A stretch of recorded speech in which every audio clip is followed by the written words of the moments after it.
इस क्वेश्चन में क्या है, ये जो फर्स्ट स्टेटमेंट है दिस इज ट्रू, ठीक है। यानी कि हम लोग जब आयन पेयर एक्सट्रैक्शन करते हैं, ठीक है, यहाँ पर एक आयन पेयर फॉर्म होता है और ये बहुत अच्छा एक्सट्रैक्शन माना जाता है। A typical example of ion pair extraction, it is the extraction of iron with a diethyl ether from hydrochloric acid, ठीक है। तो ये स्टेटमेंट ट्रू है, ठीक है। यदि मैं इसको एक्सप्लेन करने बैठ जाऊं तो बहुत टाइम लग जाएगा, ठीक है। और एक और टाइप होता है सिनर्जिक एक्सट्रैक्शन, ठीक है। The distribution of metal ion by acid can be enhanced by presence of an organic neutral ligand, ठीक है। जो सिनर्जिक एक्सट्रैक्शन होता है उसमें भी जो मेटल का हम लोग एक्सट्रैक्शन करते हैं उसको एनहांस कर सकते हैं by the presence of organic neutral ligand.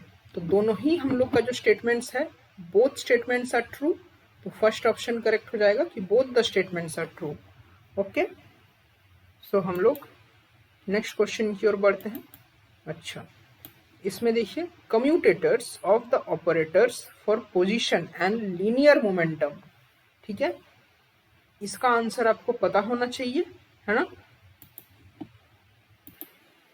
In case यदि आपके पास ऐसा क्वेश्चन होता है जहां पर आपको बोल रहा है कि the commutators of the operator for position and linear momentum, ठीक है, ये है पोजीशन ऑपरेटर, ये है लीनियर मोमेंटम ऑपरेटर, इसका वैल्यू क्या है।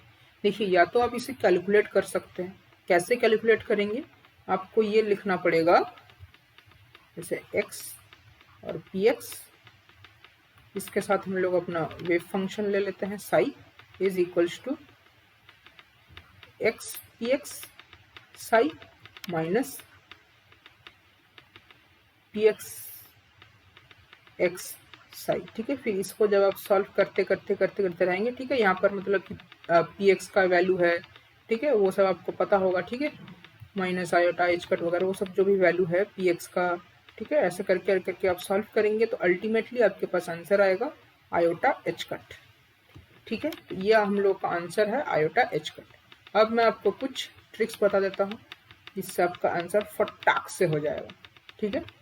तो देखिए, यदि आपको मिलता है कभी एक्स पी एक्स, ठीक है, इसका आपको हमेशा याद रखना है, बाकी सब आपका ऑटोमेटिकली हो जाएगा। इसका है आयोटा एच कट। यदि आपको मिलता है पी एक्स एच एक्स, ठीक है, यानी कि ये पलट जाता है, तब यहाँ पर कुछ नहीं होगा, बस एक माइनस साइन आ जाएगा, माइनस आयोटा एच कट। अब यदि आपको मिलता है सपोज एक्स की पावर एन मिल जाता है और पी एक्स मिल जाता है, ठीक है, पी एक्स मिल जाता है, तब इसका आंसर क्या हो जाएगा आयोटा एच कट, ठीक है। एक्स और पी एक्स के लिए होता है आयोटा एच कट, और x to the power n उसके लिए आपको इसका डिफ्रेंसिएशन कर देना है, n x to the power n minus one. Similarly ये तो आपको पता ही चल गया होगा, यदि आपके पास क्या रहता है एक्स और x to the power n, तो इसका आंसर क्या हो जाएगा माइनस आयोटा एच कट, और यहाँ पर फिर से n x to the power n minus one, ठीक है। तो ये आपके पास था एक ट्रिक, इससे आप आराम से कर सकते हैं। अब हम लोग नेक्स्ट रिएक्शन की ओर देखते हैं, ठीक है। ये क्वेश्चन है देखिए ऑर्गेनिक का, है ना। इसमें आपको इसका प्रोडक्ट बताना है, ठीक है। इसका प्रोडक्ट क्या होगा, आप इसे यदि गौर से देखेंगे तो यहाँ पर आपको क्या दिखेगा, ये है फिशर इंडोल सिंथेसिस का एक रिएक्शन है, ठीक है। क्या है ये फिशर इंडोल सिंथेसिस।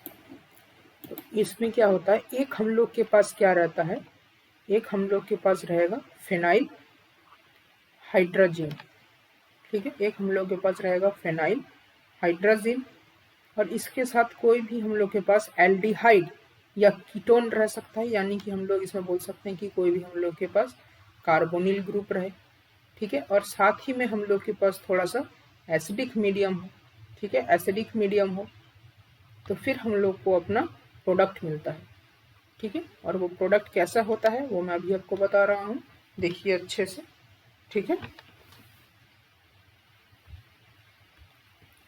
ये है हम लोग के पास फिनाइल हाइड्रोजन, है ना, ये हो गया फिनाइल हाइड्रोजन NH2 प्लस हम लोग के पास कोई एक कार्बोनिल ग्रुप है सपोज, ठीक है, ये हो गया कार्बोनिल ग्रुप, यहाँ पर है R1, यहाँ पर है R2।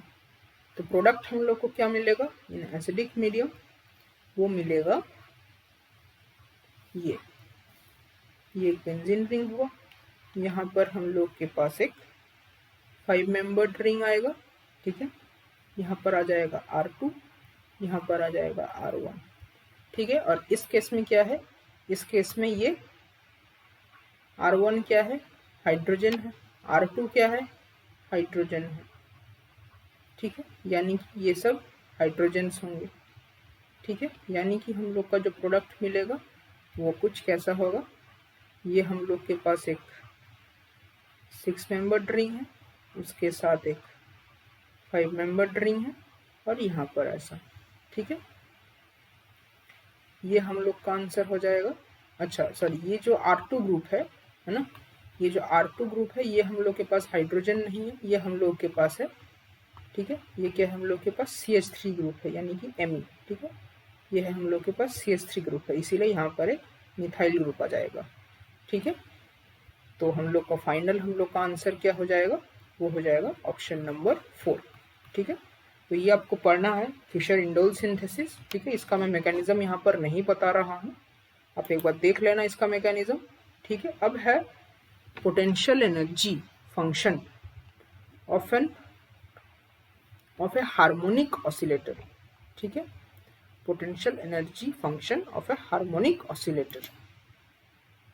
देखिए ये वाला भी जो क्वेश्चन है ये एक फैक्ट बेस्ड क्वेश्चन, मतलब या तो ये आपको पता होगा या तो ये आपको नहीं पता होगा। और ये कहाँ से क्वेश्चन है, it is from physical spectra, ठीक है। ये फिजिकल स्पेक्ट्रा है, ठीक है। तो जब भी हम लोग हार्मोनिक ऑसिलेटर देखते हैं, ठीक है, हार्मोनिक ऑसिलेटर हो या एनहार्मोनिक ऑसिलेटर शायद थोड़ा सा वो डिस्टॉर्टेड होता है, लेकिन जब भी हम लोग हार्मोनिक ऑसिलेटर देखते हैं तो उसका जो कर्व आता है, उसका जो ग्राफ आता है वो कुछ ऐसा दिखता है, ठीक है। यानी वो एक पैराबोला की तरह होता है, ठीक है। ये होता है हम लोगों के पास हार्मोनिक ऑसिलेटर, है ना। और उसका जो हम लोग फॉर्मूला यूज करते हैं वो क्या होता है, ux is equals to half m omega square x square, ठीक है। तो ये हम लोग क्या दिखता है, पैराबोलिक दिखता है, ठीक है। तो क्योंकि एक बार आपके पास हार्मोनिक ऑसिलेटर का पूछ लिया है तो आप बाकी सबका भी आप एक एक बार करके सबका ग्राफ देख लीजिएगा, ठीक है, पोटेंशियल एनर्जी कर्व, ठीक है। आप एक बार हर एक का देख लेना, ठीक है, पोटेंशियल एनर्जी, ठीक है। पोटेंशियल एनर्जी हो या एनर्जी हो, ठीक है। यहाँ पर आपके पास E रहेगा या U रहेगा और इधर आपके पास रहेगा X, ठीक है। यहाँ पर UX, यहाँ पर X, ठीक है। अच्छा मतलब यहाँ पर ये सिमेट्रिकल डिस्ट्रीब्यूशन होता है, ठीक है। इसको थोड़ा एडिशनली बता दिया हूँ आपको। अच्छा नेक्स्ट क्वेश्चन देखिए, इसमें है homonuclear diatomic molecules belong to the point group, कौन सा, ठीक है। सबसे पहली बात आपको देखना है कि हम लोग को क्या निकालना है, पॉइंट ग्रुप निकालना है, किसका, होमोन्यूक्लियर डायटोमिक, ठीक है, होमोन्यूक्लियर डायटोमिक, ठीक है। तो जो डायटोमिक मॉलिक्यूल्स होता है, ठीक है, डायटोमिक मॉलिक्यूल्स होते हैं यानी कि वो होते हैं लीनियर, वो होते हैं लीनियर। अब उनमें दो टाइप के होंगे, या तो वो हो सकते हैं होमोन्यूक्लियर या तो वो होंगे हेट्रोन्यूक्लियर, हेट्रोन्यूक्लियर। होमोन्यूक्लियर कैसे, एग्जाम्पल है हाइड्रोजन मॉलिक्यूल HH, हेट्रोन्यूक्लियर कैसे, एग्जाम्पल है HCl मॉलिक्यूल, ठीक है। अब मैं आपको इनमें पॉइंट ग्रुप कैसे निकालते हैं वो बता देता हूँ। देखिए एक सिंपल सा ट्रिक है, ठीक है, जिससे आप आराम से बता सकते हैं, ठीक है। ये है आपके पास एक हाइड्रोजन मॉलिक्यूल, ठीक है, HH, और यहाँ है आपके पास एक HCl मॉलिक्यूल, ठीक है, HCl। अच्छा एक बात आपको सबसे पहले देखना है, ये मॉलिक्यूल लीनियर है, हाँ यदि मॉलिक्यूल लीनियर है तभी ये वाला ट्रिक काम करेगा कि आपको देखना है क्या इसमें सेंटर ऑफ सिमेट्री है, यानी कि आई क्या है, इसमें क्या आई है क्या, इसमें आप देखेंगे ये सेंटर है, यहाँ से भी आप जाएंगे तो आपको हाइड्रोजन मिलेगा, इधर भी आप जाएंगे आपको हाइड्रोजन मिलेगा, तो यहाँ पर सेंटर ऑफ सिमेट्री प्रेजेंट है।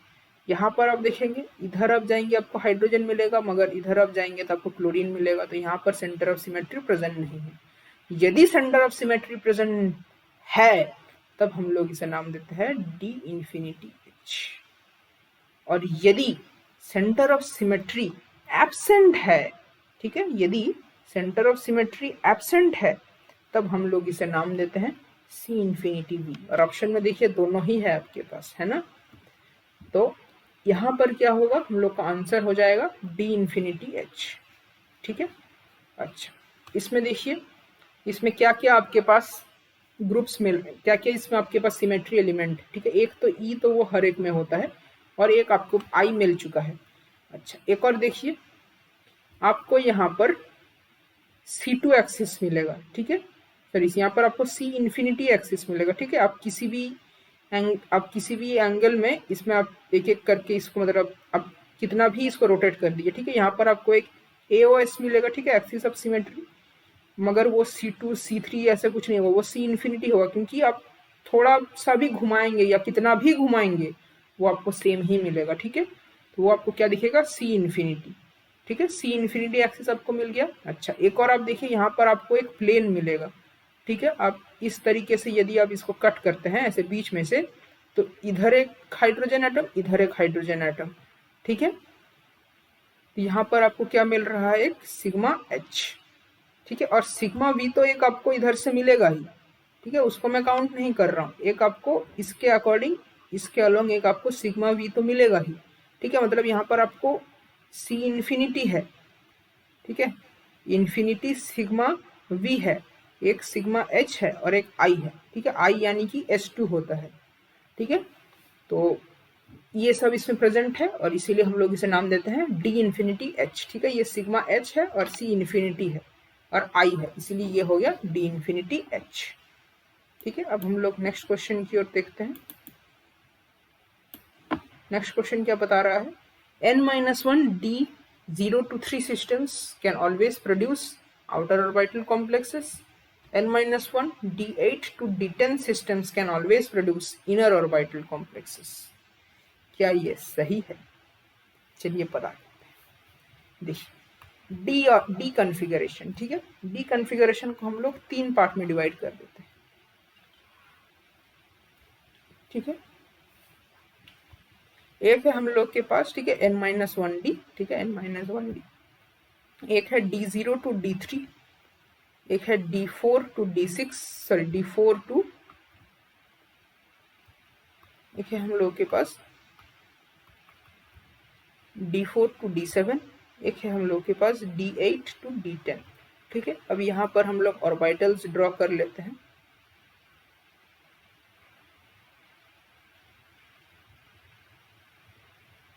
एक, दो, तीन, चार, पाँच, ठीक है, 5 ऑर्बिटल्स हो गए।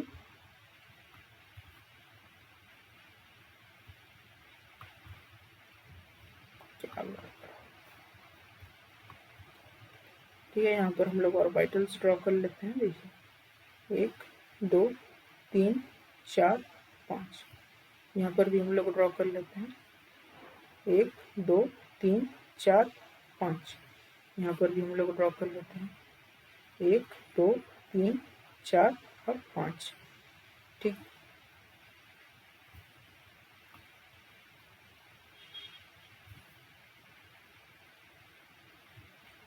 अच्छा, और इसके अलावा क्या होता है, यहाँ पर एक और आपका S होगा और एक आपका होगा P, ठीक है। एक होगा आपके पास S, एक होगा P, ठीक है। यहाँ पर भी सेम होगा, एक S होगा, 3 P के होंगे, फिर से एक और S होगा, फिर आपके पास 3 P के होंगे और फिर उसके बाद आपके पास ये S, ये P, फिर उसके बाद फिर से D आ जाएगा, फिर S और P, फिर D आ जाएगा, फिर S और P, फिर D आ जाएगा, और ये सब आपके पास है D, ठीक है, D। यदि हम लोग का कॉन्फ़िगरेशन क्या होता है, D0 से D3, यानी कि या तो कोई भी इलेक्ट्रॉन नहीं होगा, या तो 1 इलेक्ट्रॉन होगा, या तो 2 इलेक्ट्रॉन होगा, या तो 3 इलेक्ट्रॉन होगा। यदि D0 से D3 तक कॉन्फ़िगरेशन हुआ, तब यहाँ पर जो हम लोग का आने वाला जो लिगेंड होगा ना, जो लिगेंड होगा वो क्या कर सकता है, वो इनमें अपना इलेक्ट्रॉन्स आसानी से दे सकता है, ठीक है, इन सब में दे सकता है। यानी कि वो इनर डी को यूज कर रहा है। क्या कर रहा है वो इनर डी ऑर्बिटल्स को यूज कर रहा है, ठीक है। ये है इनर डी और ये जो आपको दिख रहा है ये है आउटर डी, ठीक है। वो इनर डी ऑर्बिटल को यूज कर रहा है, इसीलिए हम लोग उसे बोलेंगे इनर ऑर्बिटल कॉम्प्लेक्सेस, ठीक है। तो ये D0 to D3 है, ये इनर ऑर्बिटल कॉम्प्लेक्स फॉर्म करता है, आउटर नहीं, ठीक है, ऑक्टाहेड्रल की केस में, ठीक है। ऑक्टाहेड्रल हो टेट्राहेड्रल में भी, ठीक है, वो कुल मिलाकर के ये इनर ऑर्बिटल कॉम्प्लेक्स फॉर्म करता है। वहीं पर यदि हम लोग इसका ऑपोजिट देखें D8 से D10, यानी कि 1 electron, 2 electron, 3 electron, 4 electron, 5 electron, 6 electron, 7 electron, 8 electron हो सकता है, 9 इलेक्ट्रॉन हो सकता है, या 10 इलेक्ट्रॉन हो सकता है, 10 इलेक्ट्रॉन हो सकता है। तो अब इसके बाद हम लोग क्या देखेंगे, इसका इनर डी तो खाली नहीं है, तो जो भी लिगेंड आएगा वो कहाँ पर देगा, एस पर देगा, पी पर देगा, और फिर जो बच जाएगा वो डी पर देता रहेगा, डी पर देता रहेगा। तो यहाँ पर क्या फॉर्म होगा, आउटर डी में यहाँ पर बनेगा, ठीक है। आउटर डी में लिगेंड अपना इलेक्ट्रॉन देगा, इसीलिए हम लोग इसे क्या नाम देते हैं, outer orbital complex, outer orbital complex, ठीक है। तो ये जो D8 से D10 है ये आउटर ऑर्बिटल कॉम्प्लेक्स फॉर्म करते हैं। तो ये स्टेटमेंट भी फॉल्स हो गया, ये स्टेटमेंट भी फॉल्स हो गया, दोनों के दोनों फॉल्स है, बोथ स्टेटमेंट्स आर फॉल्स। तो ये हम लोग का करेक्ट आंसर है, ठीक है, ये हम लोग का करेक्ट आंसर है। अब जो ये बीच वाले जो है D4 से लेकर D10 तक, ये क्या करते हैं, ये ना दोनों दिखा सकते हैं, ठीक है। इसका मैं आपको 2 केस दिखाता हूं, ठीक है। एक केस मैंने आपको ऊपर बताया है, एक केस मैं आपको नीचे बताऊंगा, एक केस यहाँ पर बताऊंगा, ठीक है। इनमें हो सकता है, एक हो सकता है इनमें हाई स्पिन, एक हो सकता है इनमें लो स्पिन। लो स्पिन यानी कि इनमें हो जाएगा पेयरिंग हो जाएगा, तो सपोज D7 तक है ना, तो 1 2 3 4 5 6 7, और इनमें यदि हाई स्पिन हो गया तो 1 2 3 4 5 6 7, ठीक है। तो यह तो 4 5 6 7 में से कुछ भी होगा, ठीक है। यदि इनमें पेयरिंग हो जाता है, लो स्पिन कॉम्प्लेक्स बनते हैं, तब क्या होगा, जो हम लोग का लिगेंड है वो इनर डी में भी अपना इलेक्ट्रॉन को दे सकता है, ठीक है। तब वो क्या बनेगा, वो बनाएगा इनर ऑर्बिटल कॉम्प्लेक्स। मगर यदि इसमें पेयरिंग नहीं हो पाता है तब उसे मजबूरन इन एस पी और इन डी में देना पड़ेगा, तब वो क्या बना देगा, आउटर ऑर्बिटल कॉम्प्लेक्सेस। तो ये फर्क हो जाएगा। तो ये जो D4 से D7 है ये दोनों दिखा सकते हैं, ठीक है। अब हम लोग ये नेक्स्ट क्वेश्चन देखते हैं। देखिए CFSE फॉर COH2O होल 6 3+, ठीक है। देखिए पानी का तो ऑक्सीडेशन स्टेट, पानी पे तो कुछ चार्ज नहीं होता है, तो यदि हम लोग इसका ऑक्सीडेशन स्टेट निकाले सबसे पहले, सो x + 6 × 0 इज इक्वल्स टू +3, यानी x इज इक्वल्स टू +3, यानी कि ये है आपके पास CO3+, यानी कि ये है आपके पास D6 कॉन्फ़िगरेशन, ठीक है, D6 कॉन्फ़िगरेशन। अच्छा एक और बात आपको बता देता हूँ, ये जो भी ऑक्सीजन वाले जो भी लिगेंड होते हैं, ठीक है, ऑक्सीजन लिगेंड, ठीक है, यानी कि H2O हो गया, ठीक है, OX वगैरह जो भी है, ऑक्सीजन टाइप के जो भी लिगेंड होते हैं वो आमतौर पर क्या होते हैं, हाई स्पिन होते हैं for M3+ oxidation state of 3D metals, except, ठीक है, एक्सेप्ट क्या, CO3+। CO3+ के साथ ये कैसे एक्ट करते हैं, as if low spin act करते हैं, यानी कि H2O एक स्ट्रॉन्ग लिगेंड की तरह एक्ट करता है, ठीक है। तो इसका यदि आप क्रिस्टल फील्ड डायग्राम बनाएंगे, ठीक है, CO3+ का, यानी D6 लो स्पिन, इसका क्रिस्टल फील्ड डायग्राम आप बनाइए। ये हम लोग के हो गए T2G, ये हो गए हम लोग के EG, तो D6 कॉन्फ़िगरेशन है। तो यहाँ पर कैसे बनेगा, 1 2 3 4 5 6, ठीक है। तो यहाँ पर पेयरिंग हो जाएगा, ठीक है, ठीक है। अच्छा एक और बात बता देता हूँ, जैसे कि मैंने इलेक्ट्रॉन फिल किया है, ऐसे आपको नहीं फिल करना है, ठीक है। आपको फिल कैसे करना है, पहले आप T2G के एक एक ऑर्बिटल्स को फिल करेंगे, ठीक है, ऐसे आपको फिलिंग करना है। ऐसे देखिए 1 2 3, 3 T2G हो गए। अब फर्दर इलेक्ट्रॉन Eg में नहीं जाकर फिर से T2G में आ जाएगा क्योंकि ये लो स्पिन कॉम्प्लेक्स है, ठीक है। तो ऐसे करके 4 5 6 हो जाएगा। अच्छा, और इसका यदि हम लोग इसका ऐसे फ्री आयन स्टेट में देखेंगे तो वहां पर इसका कैसे कॉन्फ़िगरेशन होगा, इसका D6, ठीक है, 1 2 3 4 और 5, ठीक है। उसमें इसका क्या कॉन्फ़िगरेशन होगा, D6 यानी 1 2 3 4 5 और 6, ठीक है। अच्छा, एक और बात आपको बता देता हूँ, ये जो बैरी सेंटर है यहाँ पर आपको क्या दिखता है, बैरी सेंटर। बैरी सेंटर से ऊपर यहाँ पर आप जाएंगे तो इनका एनर्जी होता है +3/5 डेल्टा ओ, और ये T2G का कितना एनर्जी होगा, -2/5 डेल्टा ओ। तो यदि हम लोग इसका CFAC कैलकुलेट करेंगे, ठीक है, तो CFAC क्या हो जाएगा, ये 6 इलेक्ट्रॉन्स इंटू -2/5 डेल्टा ओ plus 0 electrons into +3/5 delta O. एक और चीज आएगा इसमें, है ना, वो देखिए, इसमें यदि हम लोग देखते हैं इसका फ्री आयन स्टेट में तो इसमें एक पेयरिंग है, इसमें एक पेयरिंग है, मगर इसमें यदि हम लोग देखते हैं इसमें आपको 3 पेयरिंग दिखता है। तो ओवरऑल नेट आपके पास कितना पेयरिंग एक्स्ट्रा आ गया है, वो आ गया है 2 पेयरिंग एनर्जी आपके पास एक्स्ट्रा आ गया है, ठीक है, 2 पेयरिंग एनर्जी। इसको आप सॉल्व कीजिए, ठीक है, ये आपके पास कितना आ गया, -12/5 delta O plus 2p which is equals to, इसको आप सॉल्व करेंगे तो ये आपके पास आ जाएगा -2 पॉइंट, ठीक है। 5 से 12 को डिवाइड करेंगे कितना आ जाएगा, 2.4 डेल्टा ओ प्लस 2p, ठीक है। तो ये हम लोग का आंसर आ गया। तो CFAC कितना आ रहा है इसका हम लोग का, वो आ रहा है -2.4 डेल्टा ओ प्लस 2p, ठीक, ये हम लोग का आंसर आ गया। तो इसमें जो आपको ध्यान रखना है, ये तो ये -2.4 डेल्टा होगा और ये 2 पेयरिंग एनर्जी, इनकी पेयरिंग एनर्जी मैं कभी कभी भूल जाता था, इसलिए मैं आपको बार बार इसे याद दिलाने के लिए बता रहा हूँ, ठीक है। अब हम लोग आते हैं अपना लास्ट क्वेश्चन में, ठीक है।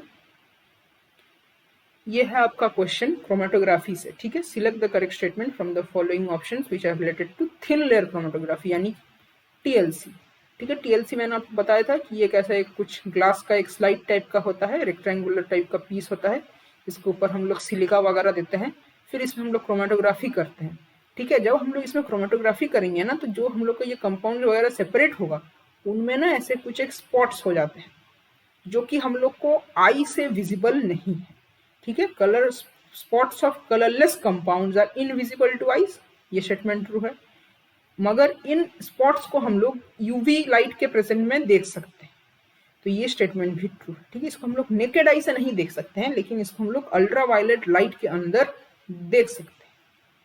These spots can be detected by placing the plate in a covered jar containing iodine crystal, और इस से भी हम लोग देख सकते हैं, मतलब यदि हम लोग इस ये जो TLC है, यदि हम लोग इसे एक कवर्ड जार जिसके अंदर आयोडीन क्रिस्टल है उसमें भी यदि हम लोग प्लेस कर देते हैं, तब भी हम लोग को इसमें ये स्पॉट्स दिख जाते हैं। देखिए, तो ये भी एक फैक्ट बेस्ड क्वेश्चन था, ठीक है। ये आपका कौन से चैप्टर का है, क्रोमेटोग्राफी फ्रॉम एनालिटिकल केमिस्ट्री, ठीक है, क्रोमेटोग्राफी फ्रॉम एनालिटिकल केमिस्ट्री। तो ये भी आपको क्वेश्चन आना चाहिए, मतलब ये या तो आएगा या तो नहीं आएगा, ठीक है। तो ये भी कई बार आपका PYQ में पूछा गया, कई बार शायद मतलब कि 2-3 बार ये पूछा गया है 2021 को इंक्लूड करके, ठीक है। तो इसको भी आप अच्छे से देख लेना। तो इसका आंसर क्या हो जाएगा, A, B एंड C, तो इसका आंसर हो जाएगा ऑप्शन नंबर 4, ठीक है। तो ये हम लोग क्वेश्चन नंबर 120 तक खत्म कर दिए हैं, ठीक है। तो फिर हम लोग अगली बार मिलेंगे, तब तक के लिए गुड बाय एंड जय हिंद।